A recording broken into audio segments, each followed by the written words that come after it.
Middle of the day, yeah. Not here. It's actually have problems here because I don't have a dedicated feed. Okay, we're live. Cool. So we're just working right now. We're behind this. This is behind the scenes and timelines of success with Ryan McMaster from Volant Productions, basically UAV and UAS. And Ryan, before we start, why don't you just tell them about it while I check the sound? So this is a Sinistar 6.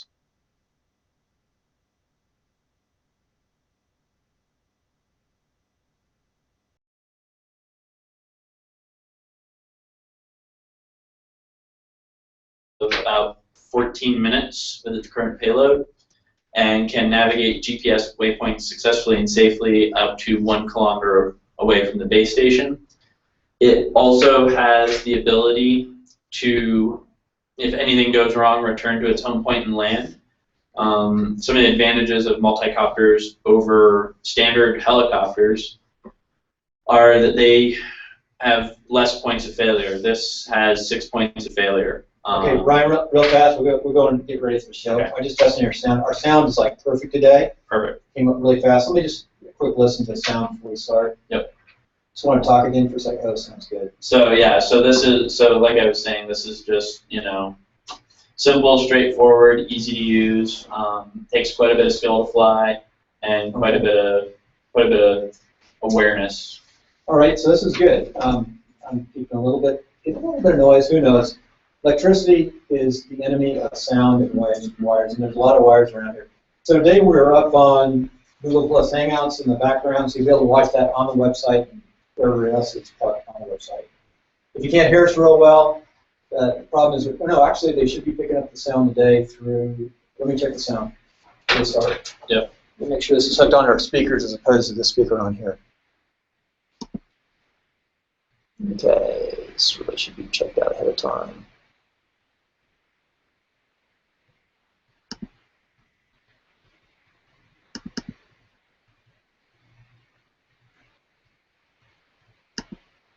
Is it a US? No, we don't have, you know what? There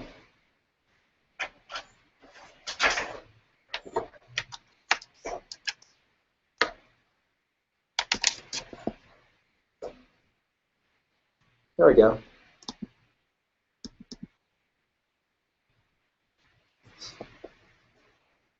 So we are up with the speakers now, which is nice.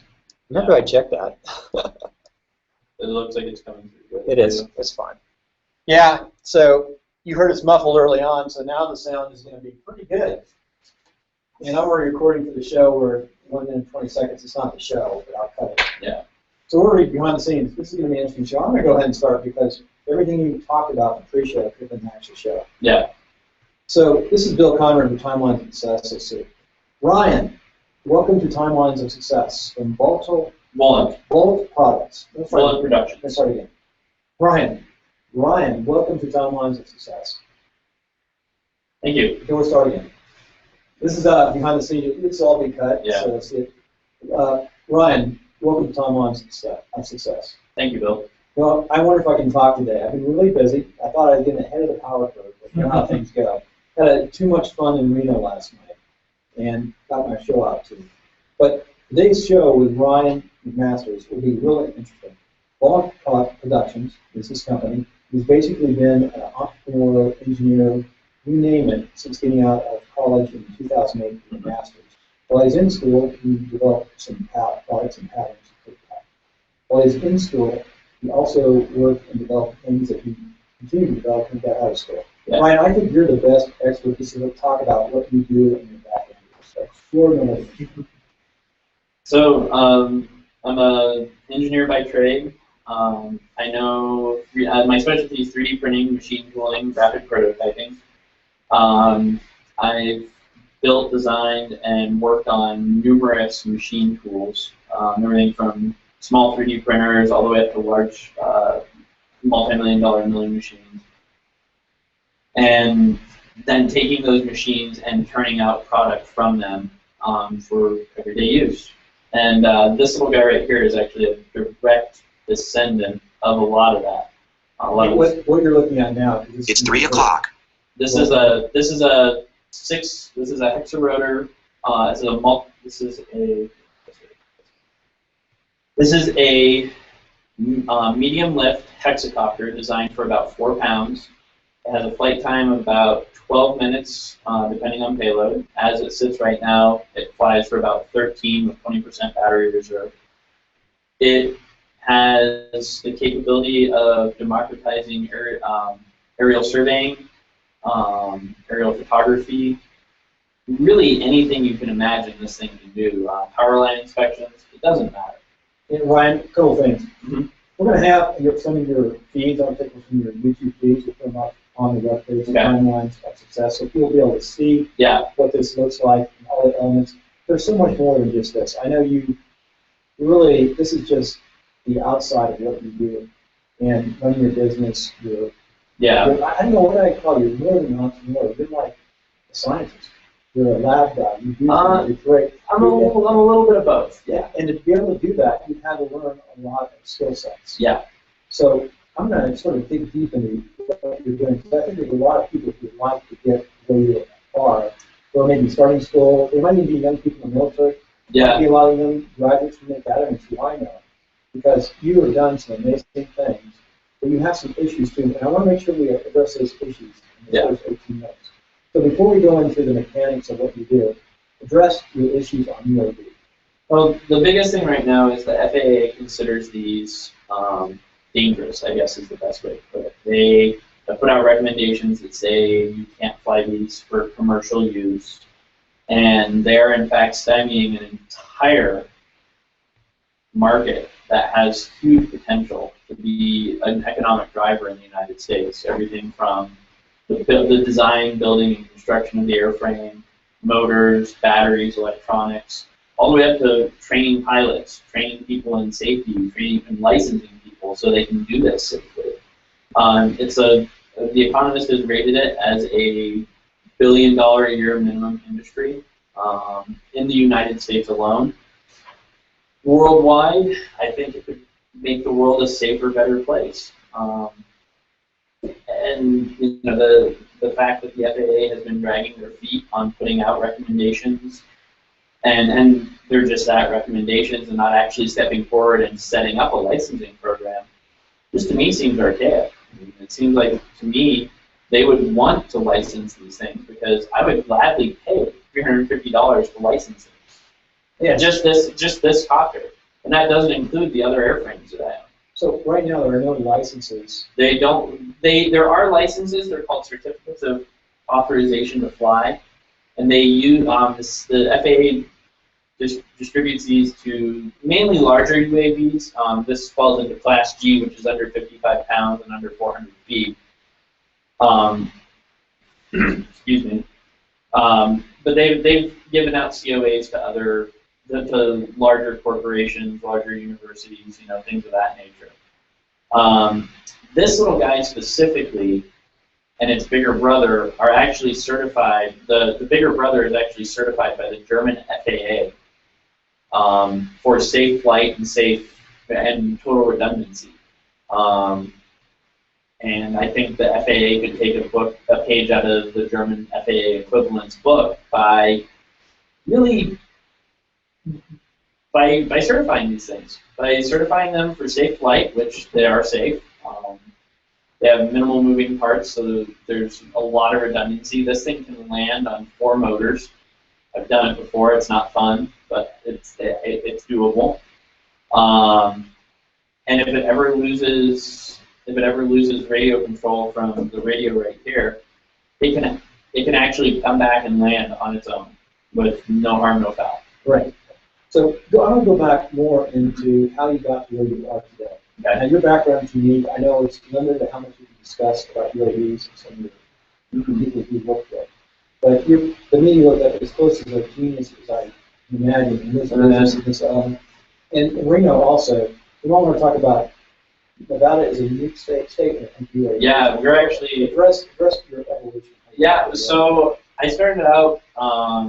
I got out of school. I didn't really know what I wanted to do, and I messed around. I worked on a few different projects, and I got picked up to work with some defense contractors on UAV UAS systems.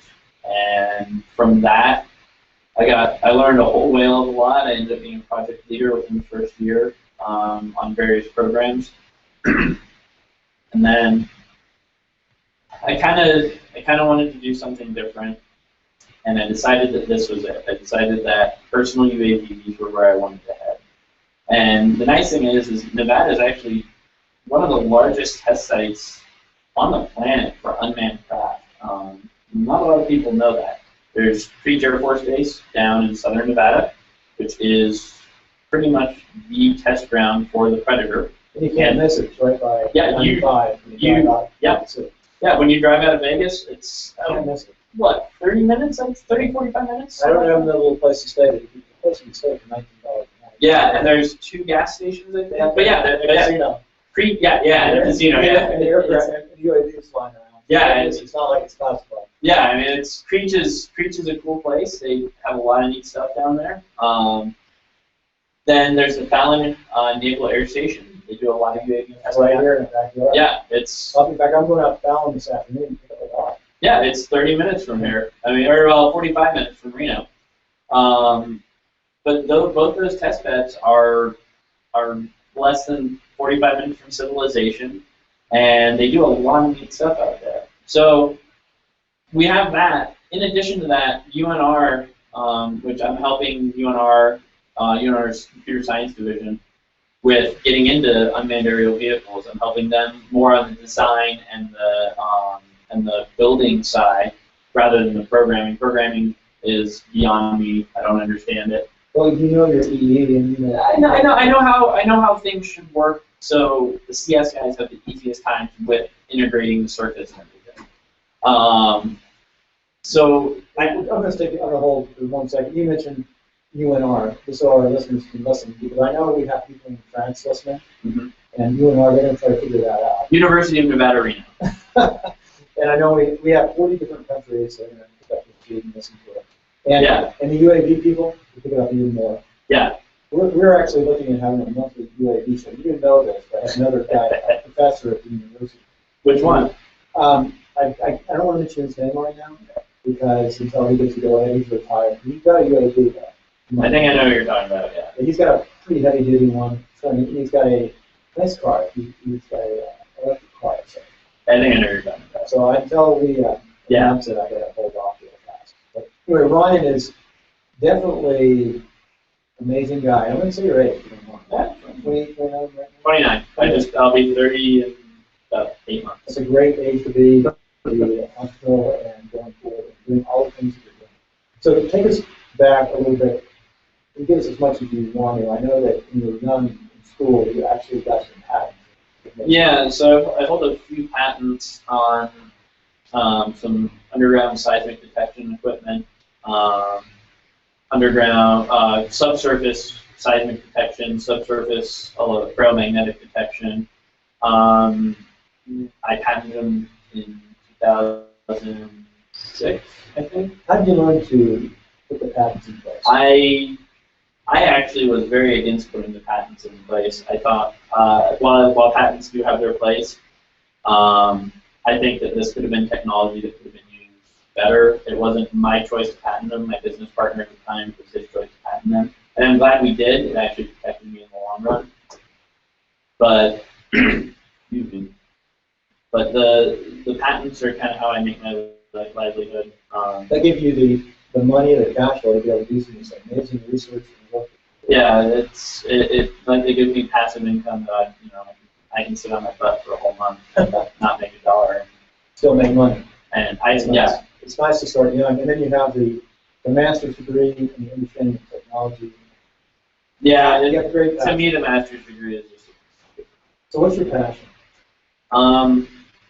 Making the world a better place. Yeah, I like that. All the way across. We talked about even here in Reno, the Truckee River Reservation. Yeah. You do some volunteer work. Oh, well, that was just kind of a friend of mine contacted me, and I'll shoot you the photos. A friend of mine contacted me and asked me, hey, can you get some shots of downtown Reno from me? I said, yeah, sure, not a problem. So I took this little hexacopter out, tilted the camera parallel to the ground, got up about 150 feet and just shot a bunch of photos. I'm hoping to actually build a whole map of the area. Right.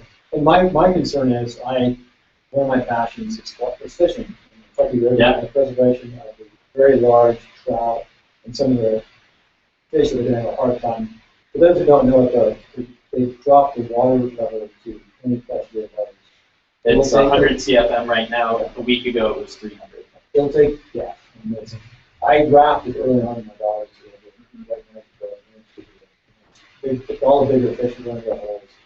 They'll be fished out. These fish are old. Yeah. And people will be able to go get those. It's called river management. And I'm not sure who manages the river out here. I'll probably pick this out. We're catching it live. But yeah. Anyway, Ryan, where do you want to go from here? What's your next step in the UAT? Well, what I've kind of got in mind is I really want to work with the university, our UNR, our local university, and I really want to get them working with the FAA and get a licensing program out there. I want to every year have to go fly this thing for someone, and then them give me a license so they know that I'm flying safe and within regulations. At this point, to me it's backwards the way it's set up. That they'll dole out to these large unmanned systems that are frankly pretty dangerous. When I say dangerous, I mean dangerous in if they go down, they can cause a lot more damage. Like this one right here. This little guy going down, I think it could hit somebody. It could hit somebody and hurt someone pretty bad. It could even kill them. Well, the radius is almost 3 feet, I'd say. It's 800 millimeters, boom tip to boom tip with props. It's about 3 feet, yeah. And you've got a heck of a camera system on here. What's its camera? It's a Canon 70D with an ultra wide angle lens. It keeps things so we can do the wider angle the lens, the better it works for photogrammetry, because 3D models from 2D images. What's your payload on? Right now it's 1,100 grams, so 2.1 My first friend might get 11 pounds, I think. Yeah, everything's in metric for me, unfortunately. Right, nothing wrong with that. But yeah, it's an 1,100 gram payload. It's rated to 2,150, 2.15 kilos. So it can lift quite a bit. And I also own a bigger octocopter that'll lift 12 kilos easy. Right, I've seen that one. Yeah. You have how many machines? So this is one of two on this frame set. This is a Sinistar, Free Fly System Sinistar frame set, using Microcopter Electronics, which is a German company who specializes in multi-rotor applications. Now, you have done some specialty work on this. This is you have a small modeling company. Yeah, I have access to 3D printing wherever I go, and machining. So some of the custom aspects on this, this top plate is designed by Quadrocopter, and it's designed to hold a new electronic set. I custom fabbed before they sent it to me my own mounting plate that got the thing on there, just like that. I've done a lot of custom work on the gimbal here. This is a Free Fly System Sinistar gimbal, but I've modified it quite a bit so it works better for my own needs. I've mounted, you can't see it in the live feed, but on the back side I've custom mounted 2 separate video downlinks so I can see what it sees. I've also modified the battery trays a little bit to accept 2 batteries, which is pretty standard with the redundancy and efficiency thing. Yep. If you're drawing amperage from just 1 battery, you're putting a lot of tax on that battery. But if you draw from 2, and you spread the load, that tax goes the tax is a lot lower. The taxing effect is a lot lower, and you actually get longer flight times. Not incredibly longer. You don't get double the flight time because you have to also factor in that's an extra 500 grams on this.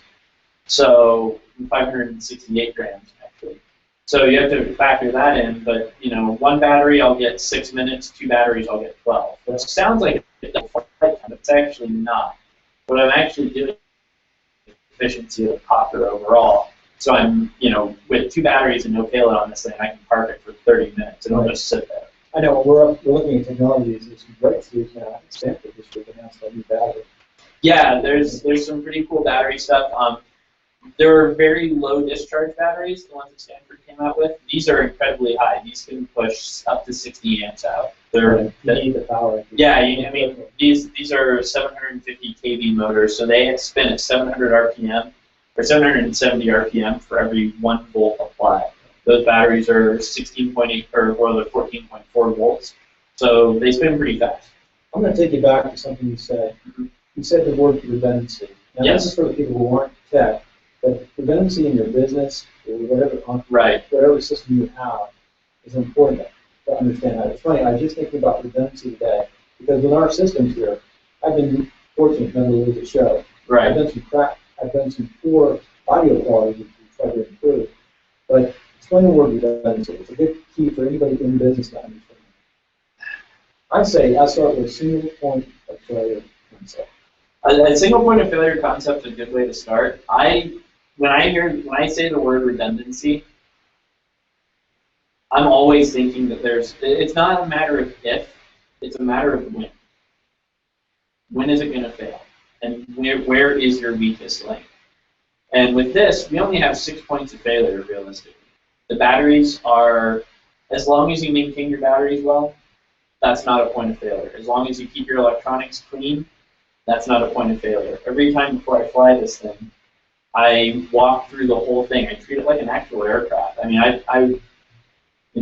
I don't let this thing leave the ground without running my hands over each prop like this 3 or 4 times. I make sure that each one has no damage, because it's a point of failure. And if I eliminate that point of failure, and I only have 1 point of failure, say this motor's bearings are going bad, that's only 1 point of failure. That's an easy fix. So you take the motor apart, replace the bearings, test it, bench test it, good to go. So in response to that, the redundancy is really, your checklist. Have you covered all your bases?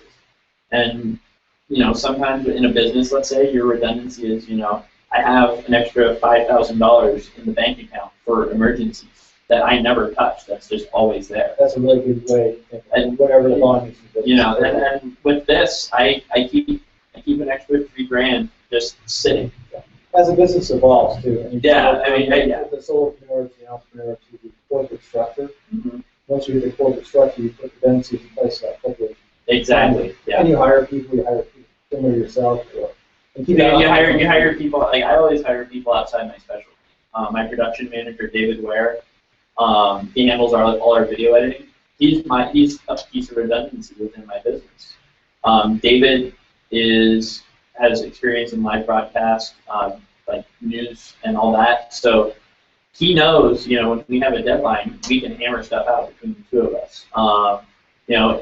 If we need to get a copter up and running that has a problem, he can rely on me. Or if we have a problem with the camera, he can rely on me. And if we need to get something hammered out quick, I can rely on him. So, redundancy is I don't want to say a two-way street, but it is. Redundancy is a two-way street, and not between just 2 people, but 2 companies, 2 systems, whatever you want to call it. In closing on this first section, what do you see for your immediate future for having monetized systems of this nature? Well, and then the second part, now immediate future. What do you see over your horizon? What do you see a few years from now? Well, right now in the immediate future, next 6 months, I would really, really, really like to see this little guy right here used for personal photography endeavors, and in addition to that, excuse me, in addition to that, a little bit of aerial surveying, a little bit of making maps for people, things of that nature that really are difficult to do right now with helicopters and airplanes. Airplanes aren't allowed under 1,000 feet over residential or cities. Helicopters can go as low as 400, but you have to get a special variance permit from the local flight tower to do that. Whereas this guy can do the same thing, and we can launch from anywhere. I've hand-launched this thing a few times. It's not fun. It's a little scary, where you hold it over your head, and you throttle up, and it just zips right up, and then you take the sticks, and I usually launch it like that. Yeah, it's a little harrowing. It's easy to do. It's easy to do with 2 people. You have your one person hold it straight up, and then you just zip it straight up. I don't recommend that at all. That's something that I only do it under extreme circumstances when we have to get it up in the air. But in the short term, I'd really just like to see them accepted as tools and not eyes in the sky and not something that's, I don't want to surveil anybody.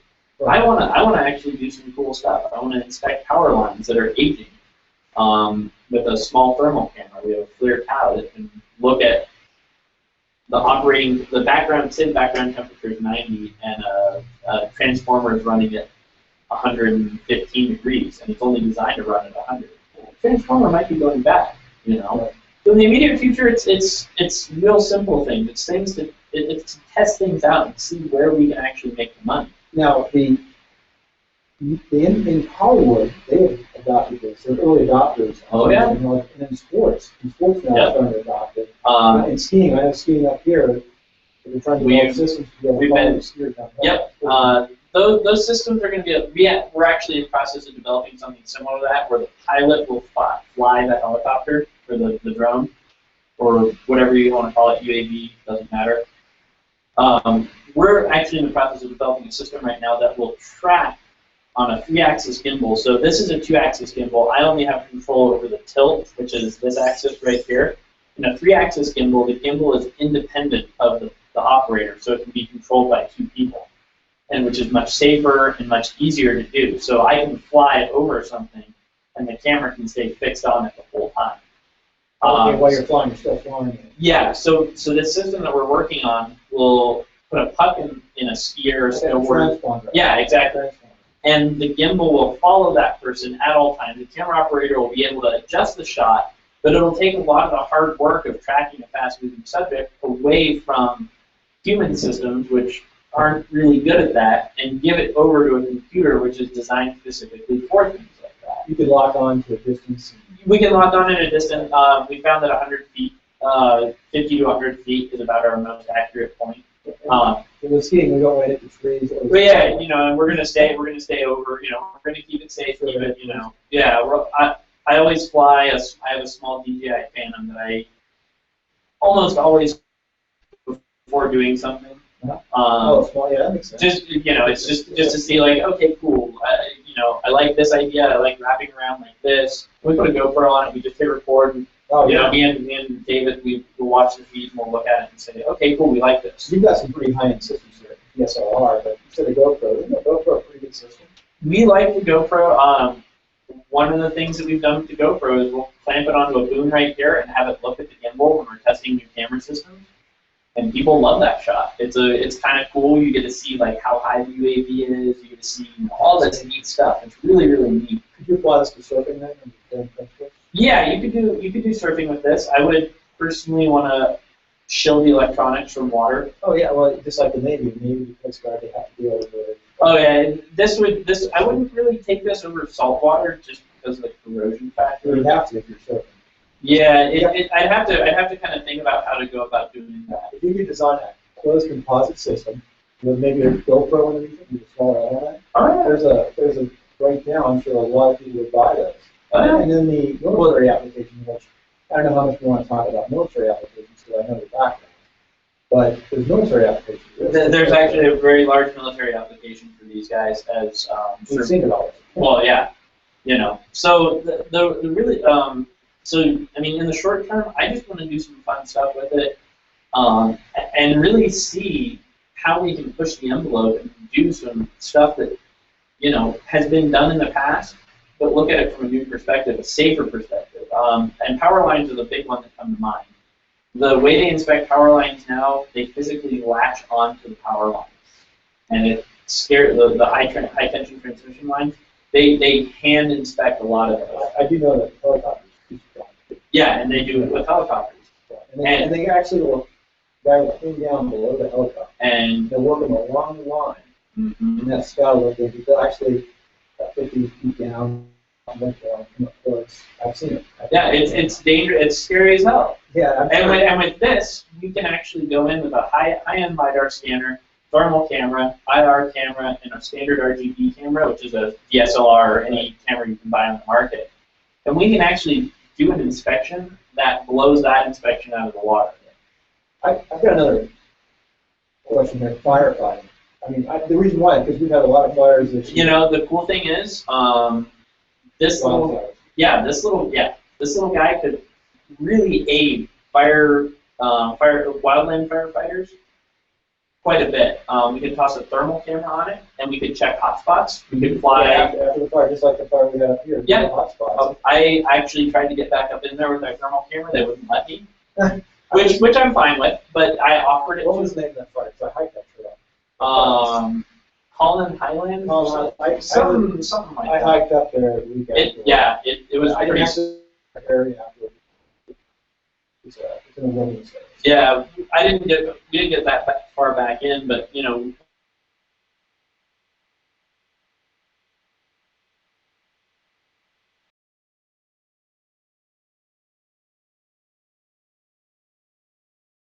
So I shot it up and I took a picture. And we were able to pick the campfire out from 200 feet in the air. The flare, flare. Yeah, flare towel, which is it's a little about yay big. It's a GoPro size. Yeah, I was in 160. If we had that technology when it's flying. Oh yeah. Operations. It's just hitting the public sector. I mean, that camera was. All classified. Most of that's classified. Hey, I'm going to finish up this first section. We went long. But yeah. But I want to ask you one last question. You mentioned something. I'm a strong believer that the government's there to help us, not to hinder us. What does the United States government and what's going on in the world? Go into more details. What's going on? What does the U.S. government need to do to open up this technology so more people can get the benefits of it? Well, that ties into the second part of the question you asked me. In the long term, though, they need to have a licensing program. They need to really.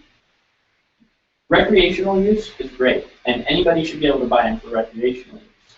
And I think this is a recreational drone right now. It's almost like an RC. Yeah. There are some limited rules in RC right now. Yeah, and the FAA is trying to apply that. Radio control. Radio controlled aircraft. And the FAA says that these fall under RC, and they do. And I observe everything they say.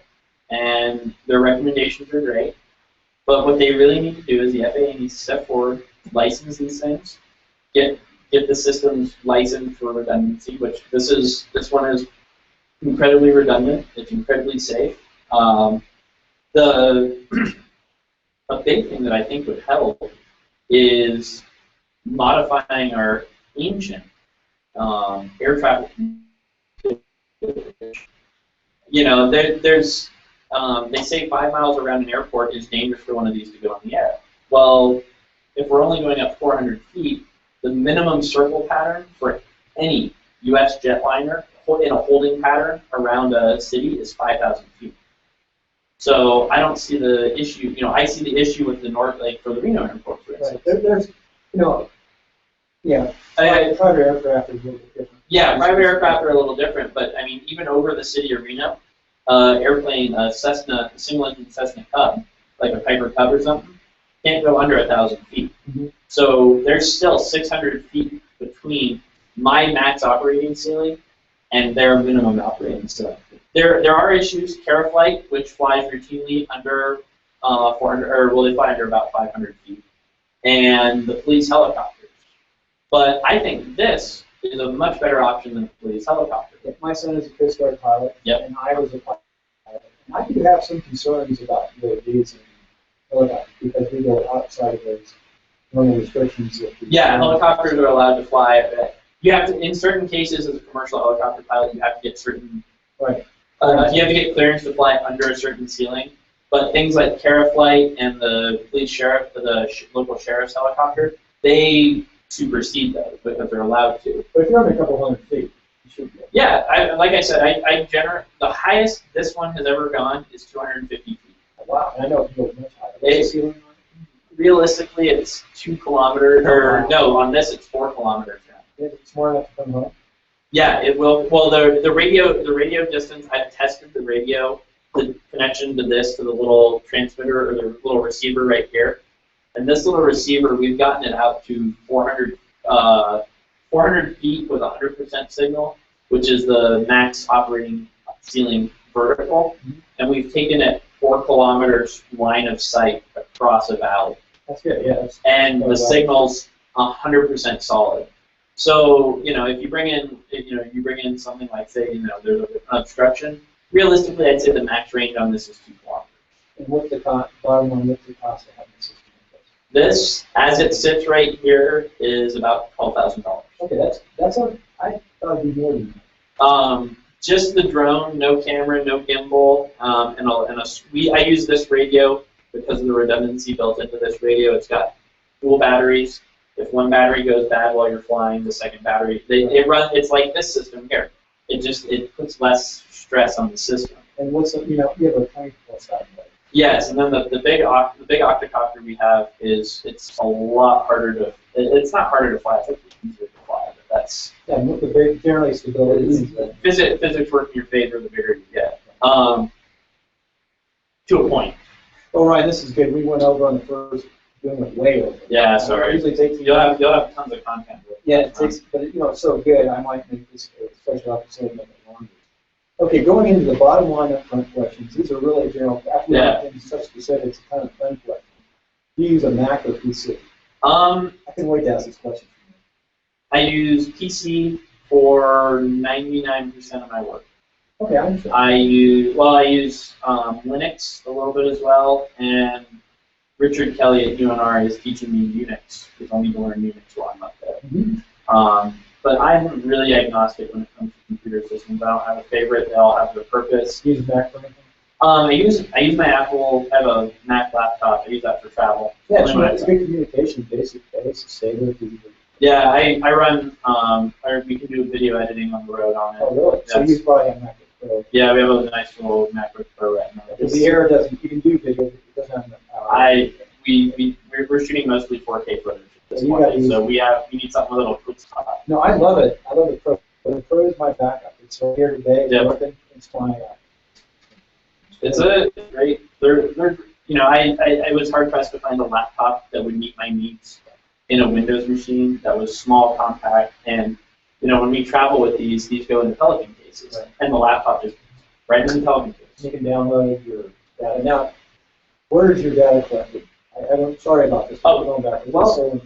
So actually, our black box. It's on the machine itself. Yeah, there's a black box. I can't really get it out. So it's not. Okay, I got it. It's on the machine itself. Yeah. So there's an SD card, and it acts as the black box on this. And I don't care what anybody says. Those little micro SD cards are some of the most durable things on the planet. I figured out everything about it. Oh yeah, I have too. But in a crash, we lost our big octocopter to an I2C failure mid-flight, and we pulled the SD card out and it was cracked in half, and we're still able to pull the data off. I was going to say, Yeah, we were able to pull the data. We found out that it was an iceberg C failure. We talked to the microcopter guys in Germany. They helped us out. They got us back up on our feet. And in addition to that, we actually found a major glaring issue that this was a 1 in a million issue that no one even thought could happen. What did that crash cost? About $2,000. Everybody, the whole community got behind me. They replaced. I got all my motors for a very, very good price. I got the frame for a very good price, and everything else I needed to get back in the air. It was real nice. The community's great. Yeah, look, your composite frame, that's nice. Yeah. That's what I used to do when I was young. I mean, my family was in Pacific. Yeah. Sort of composite, so that's how I won my award. This is my technology research with composite. This is what they call heavy weave carbon fiber. So for instance, the 500 millimeter version of this boom, we put a 140-pound weight on it between 2 cinder blocks, and it held it there for 24 hours. Pulled the weight off, the boom snaps right back to normal, and it's perfectly usable. In 70 to 75, we were doing some composite work with permanent manufacturing, got permanent manufacturing shafts, things of that nature. I wish they would have driven forward with it. Yeah, well, that's the technology back then. That if you would have stuck with it and got into aviation. I'll tell you right now, nothing beats a carbon fiber airframe. And the cool thing is even the high-end airplanes aren't carbon fiber. Some of them are. Some of them are, but they're very expensive. Yeah, some of the new aircraft coming out for some of the smaller jets. Yeah, they have a lot of carbon fiber in them, which is cool. So going on to our next question, and this would be a tough one for you. because you have you're Mr. Technology. What are your favorite technologies? Just one, 3D printing. 3D printing. Just 3D. I mean, 3D printing, it democratizes everything. You want to build this airframe and test it with a 3D, Okay, you have a computer model. You want to build this model and 3D test it. Okay. I'm going to Yeah, you'll prototype it in CAD. You'll do your stress tests and analyses in CAD, and then you'll take this into a 3D printer. And you can 3D print this entire airframe out of like polycarbonate ABS. It'll be a little bit heavier, but you'll know whether or not it works. You can even 3D print PCBs these days. There's 3D printing for PCBs, which is pretty dang impressive. It's basically printed circuit boards. They're printed circuit boards that are machined out, and then the parts are attached on. It's not really 3D printing, but it's as close as you're going to get. Amazing opportunity. Most of this is happening over in California, isn't it? Oddly enough, no. A lot of it's back east. Okay. Stratasys is based out of Yes, in strange places. A lot of it's no, they're based out of I think they're based out of Wisconsin, actually. Yes, because you know what? That's this new, because of the connections through the internet and through all these different communication systems. What's happening is being spread out, but still coming back together. And that's what's happening in the last 3 to 5 years. Yeah. So spread away, start freeing up some really places you can expect it. It has extremely good, solid broadband. Broadband communication. Yeah. That's very good. So, what is your favorite quote? An engineer with a clean desk isn't a busy engineer. Okay, I've seen your pictures of your workspace. It's a mess. It's all over the place. But the thing is while it's a mess, I know my workspace really well. Yeah. And the real big thing is one of my first projects I ever worked on, I always kept my desk clean. And my boss always gave me dirty looks, and I couldn't figure out why. And he came in one day, and he saw my desk was just trash, and I was just like, yeah, and just yelling, really unhappy with me. And he just looks at me and he says, you know what? He says, this is how I want your desk to always be. Don't worry about cleaning it. Cleaning it's a waste of time. Clean it when you're done with the project. Yeah, I use it. I think, yeah. That's what I do. When you're thinking and you're creative, you don't have time to stop and clean up. You lose that creativity, that thinking. Exactly. So, I'm going to tell you, last question to ask you about how many hours you work. I'm going to ask you that in the last question. No problem. Favorite quote. What's your favorite books? And tell me a couple different types of books. I'm sure what's your favorite technology engineering book? You have one book. What was your book? Shoot. I remember now. That's okay. No, I'll cut this out. Honestly, one of my favorite books. Pause for a second. I'm going to ask you what you think. That's going to pause. Ryan, what is your favorite book? My favorite book is Lord of the Rings. Oh. Hands down.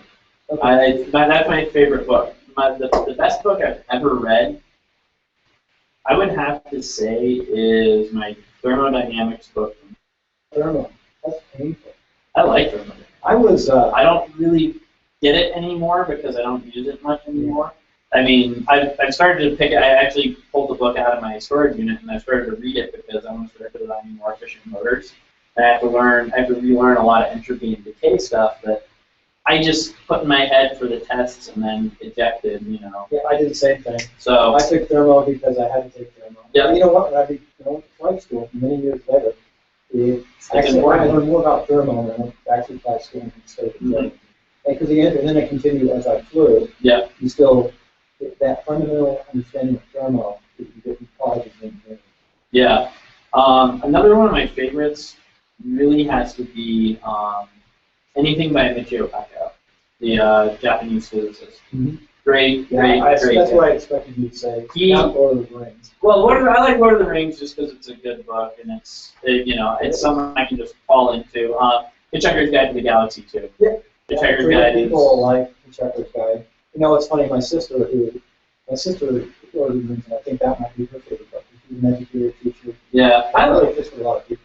I just, books for me are, I like them all. I mean, I don't really have a favorite book per se, but Lord of the Rings is the one I've read the most, so I do that as my favorite. Okay, the last of the bluff questions. What is the best advice you've ever received? Never give up. Never give up. You know what? On this show, I kid you not, that is the #1 quote. There's a song, Never Give Up, by Common Sense Band. Yep. And it's a great song. It's Speed 2. Speed 2, I guess, was not a I Am movie. Speed 1 was. Speed 1 was huge. Yeah, huge. But Never Give Up is a theme song. If you look at our website, we've got a YouTube bootleg of it. Yeah. One of the, I mean, honestly, one of the, and it's not really advice given to me, but it's advice that Bruce Wayne received from his butler. His name's Baby. Anyways, he asked him, he said, Bruce,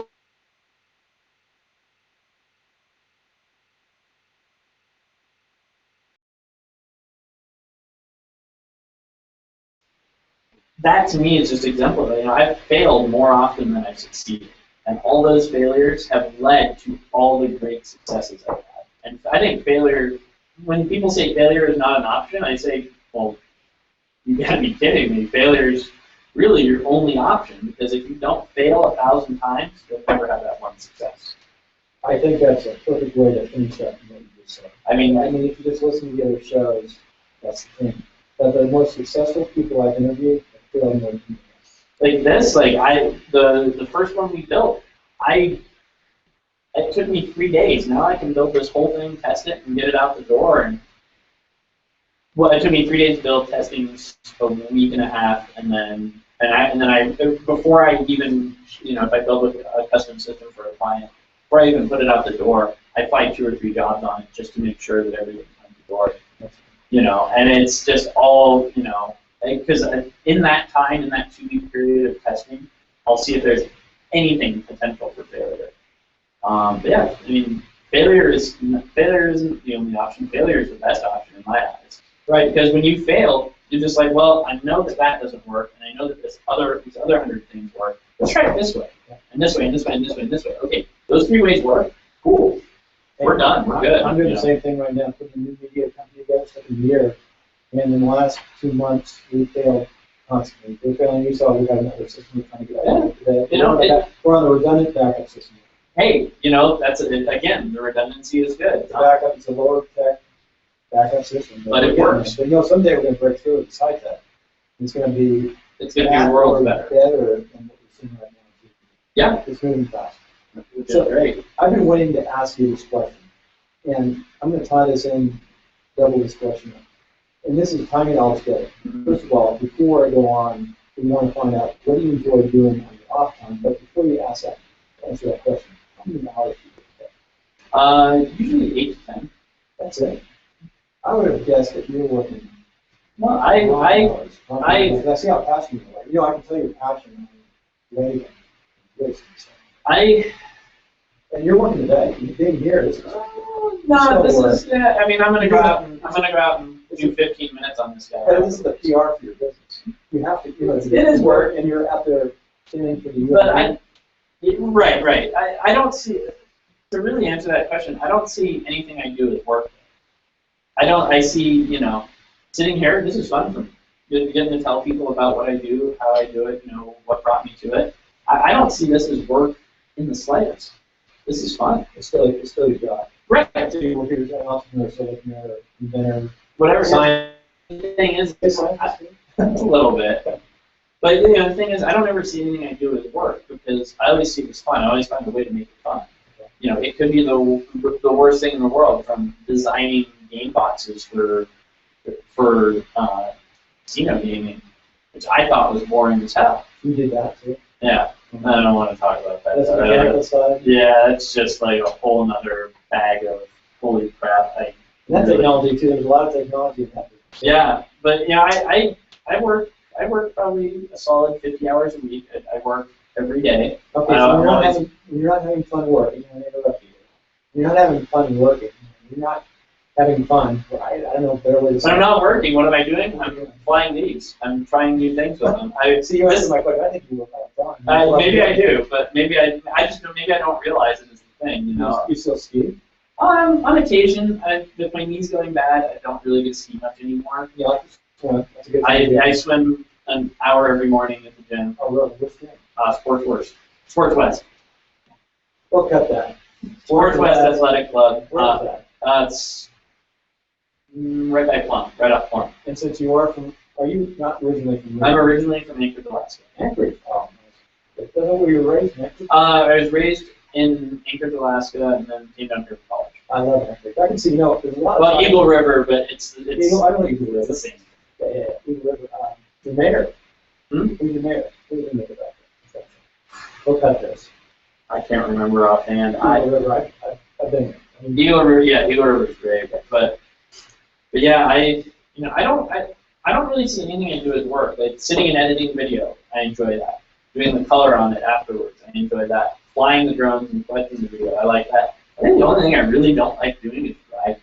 Driving is my least favorite thing. Well, we got to keep you listening to podcasts and other. No, even music or anything like that. Listen to books while you drive. I've tried it and I still hate driving. I'll do it because I know I have to, but sitting in the car for here to LA is just the most boring thing in the world. I have a nice car, and when I get to Las Vegas or LA, I plan it out, and I've got tons of back stuff to listen to, both from podcasts, books, Audible. I use Audible for on-demand books. Yeah, I've tried all of it, and the only thing that really works for me is having someone else in the car with me. Yeah. That's funny. I decided by myself to fast. Get there, yeah. At different times, I'll leave a tree and get to Las Vegas at midnight. Have a good time all day. Yeah, I don't know. Driving's the one thing. Well, I do like my family too. I understand that. That's funny. I actually like to drive, not all the time. But yeah, it's not that I don't like driving. I just hate driving.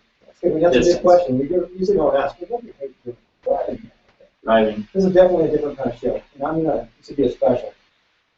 So that's sort of like what you did in your off time. For a time-wise, what's the most important takeaway in this interview? Being able to inform people about UAV, UAS. Someone who wants to make change in the world of UAV, UAS at the FAA will hear this, and they'll start fast-tracking the licensing program. The very top point on the website is your blog. So this is your blog. This is what you want me to put at the top of that website. Licensing. Just that I really want to see people use these things for good. Yep. I want to see them be used for good. There's got to be different kind of licenses. Yeah, they're totally. I mean, this is completely different than a DJI Phantom. This is about 20 years ahead of a DJI Phantom in reality. The licensing. I just want people to know that UAVs are there for good, not for bad. That's the biggest thing I can say. Well, be a bluff on the top. So, Ryan, this has been an excellent interview. Even though we're using a little bit older technology, hey, a high-tech guy. It works. And it's been a great interview. So, how can people get a hold of you? www.volantproductions.com, ANTproductions.com, Ryan@volantproductions.com, and I'll gladly respond to any emails sent there.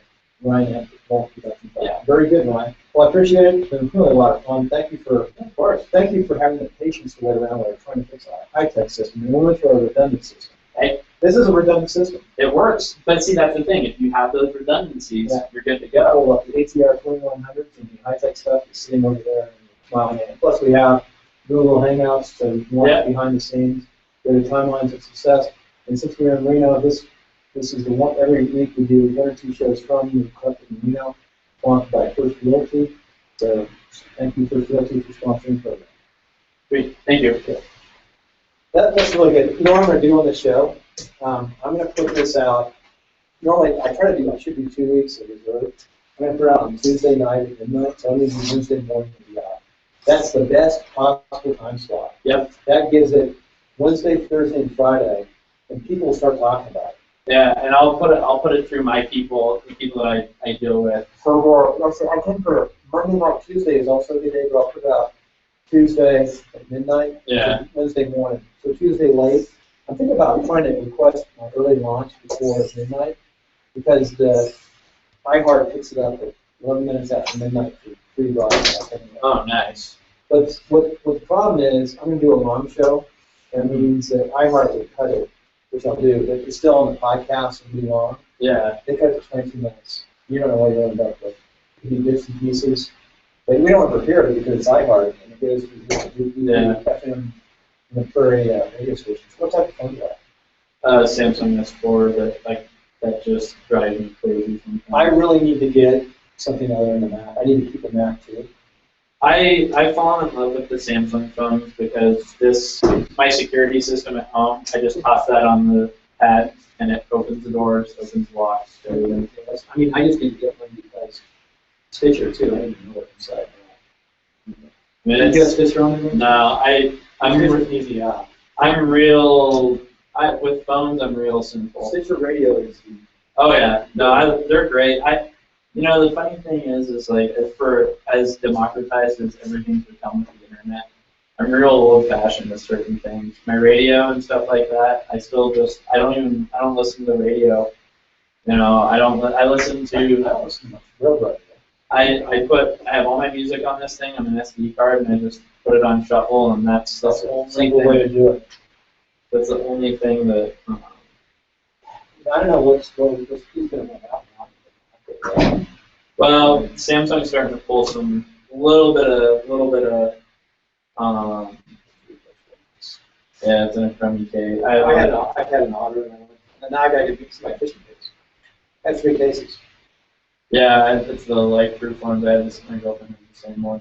I like that. That's been actually through the wash and survived. That's surprising. The Otter is not supposed to work. No, it went through an entire wash cycle and lived. That's more than just the case. That's the box itself. It's the phone, yeah. I was pretty impressed with it. But yeah, the biggest thing with this is like I just want the FAA to get off their asses. You know what I do when I'm fishing? I fish I put pictures of holes. Yeah. And I just try and put video on them and I put it in the water. It'll be all over for fishing here. You can fish this weekend, catch some good fish, but they're going to be gone. Yeah. The thing that really bums me out about the whole thing with the regulators is how irresponsible they've been with a lot of stuff. I can't discover government's failing in some aspects. Governments are unique. Government's like Ben Franklin said, it's like fire. Out of control, it turns like fire, but when it does nothing, It's literally nothing. It does.